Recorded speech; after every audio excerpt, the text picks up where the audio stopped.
വാർത്തയിലേക്ക് സ്വാഗതം. പ്രവാചക സ്മരണയിൽ നബിദിനം ആഘോഷിച്ചു. പള്ളികളിൽ വിപുലമായ ആഘോഷ പരിപാടികൾ സംഘടിപ്പിച്ചു. പ്രവാചകൻ മുഹമ്മദ് നബിയുടെ ജന്മദിനത്തിന്റെ ഓർമ്മകൾ വിശ്വാസികൾ നബിദിനം ആഘോഷിച്ചു.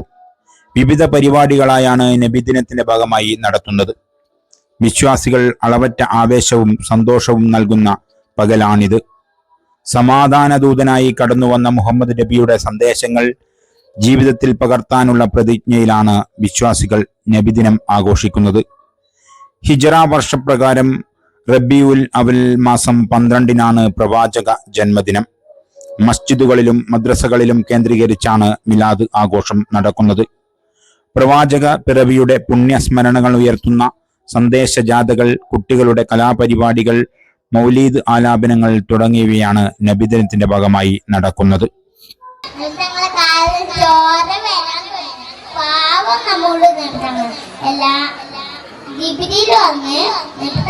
ചോദിച്ചു, എന്നെ പൊന്നാര നബിയെ ഞാൻ സഹോദര അപ്പൊ